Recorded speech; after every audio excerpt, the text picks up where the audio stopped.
Bostono lietuvių piliečių klubas yra viena seniausių lietuvių organizacijų tebeveikiančių Amerikoje, o šaknys dar XIX amžiui, nors tiesa, dabartinis didelis 4 aukštų pastatas pietiniam Bostone įsigytas kiek vėliau. Kalbam su šio klubo valdybos nariu, taigi kokia klubo istorija?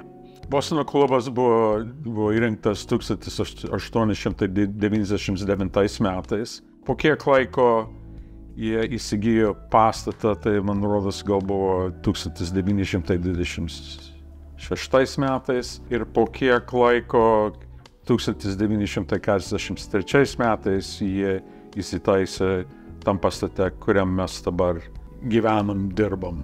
Tikslas klubo buvo padėti iš Lietuvos atvykusiem į Ameriką, į Bostoną, įsikurti Bostone ir kad padėti jiem pilietybę įsitaisyti ir grinai parūpinti vietą lietuviams Bostone gyvenantiems, vietą susieiti, pabendrauti. Jūs pats klubo narys esate dar beveik nuo paauglystės, ar ne? Minėjot, kad dar 21 greičiausiai neturėjot, kai įstojot.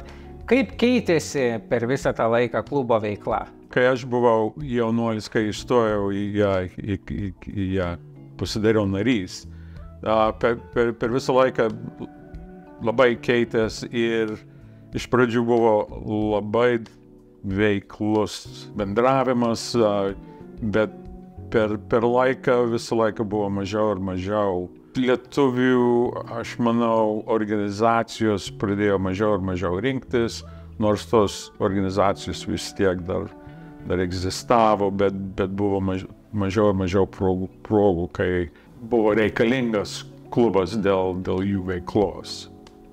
Dabar pastatas yra 3. ir 4. aukšte didžiulės salės, 3. aukšte mes dalyvavom kaip tik Pasaulio lietuvių jaunimo kongreso atidaryme, kuris šiemet buvo Bostone ir toj salėje įvyko. Taip pat yra Lietuvių kredito unija Taupa, įsikūrus 2. aukšte, o Rūsy veikia lietuvių restoranas, nors dabar nuo koronaviruso pandemijos laikinai dėja neveikia, ar ne?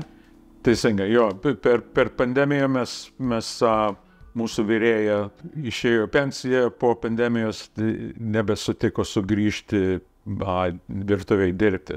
Tai mes dabar ieškom naujos virėjos arba virėjo ir kol kas mums nesiseka. Ir pagrindinis reikalas yra, nes tas restoranas tik tai vyko savaitgaliais, šeštadieniais ir sekmadieniais, tai tenai mums sunku surasti žmogų, kuris galėtų pragyventi tik tai iš 2 dienų darbo.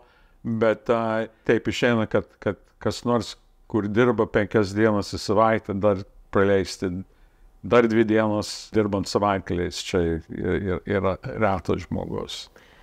Nuoširdžiai linkiu vėl atsidaryti, nes kai vargėm prieš 6 metus, pamenu lietuvišką maistą, tai tikrai buvo skanu, tai tikiu, kad rasit vėl tą gerą virėją ten ir galės toliau šitą veiklą tęstis. Jūs pats ir savo vaikus, ir anūkus išmokėt lietuviškai, kalbat su jais lietuviškai, bet kaip minėjot, laikui bėgant bendrai lietuvių bendruomeniai tai nyksta, mažiau kam reikia tų renginių, jie mažėja.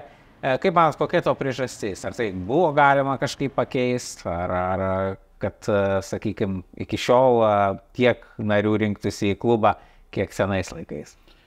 Ne, vis mažiau ir mažiau. Nors mes aktyvių narių, tie, kurie susimoka nario mokestį, yra netoli 400. Aš manau, kad buvo bent 2 daugiau prieš 30 metų. Bet čia yra žmonės, kurie vis tiek susimoka nario mokestį, nors jie gal nėra buvę klube 10-20 metų.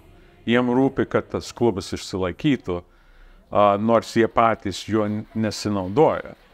Tai aš sakyčiau, kad aktyvūs nariai, kurie dalyvauja, ateina į parengimus arba pasirodymus ir taip toliau, yra gal pusė, gal tik tai 200.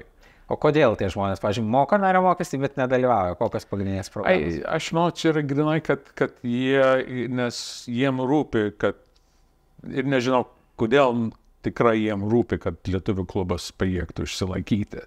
Nes vis tiek yra žmonės, kurie nors nesinaudoja klubu, bet vis tiek jie žino, kad su reikalu būtų klubas, kur galėtų ateiti dalyvauti. Kokie renginiai dabar vyksta klube? Būna nepriklausomybės šventės minėjimai vyksta, kartais gimtadienio progos, baliukai. Žinau, kad jaunimas per Kalėdas visuomet dar susieina Kalėdų naktį.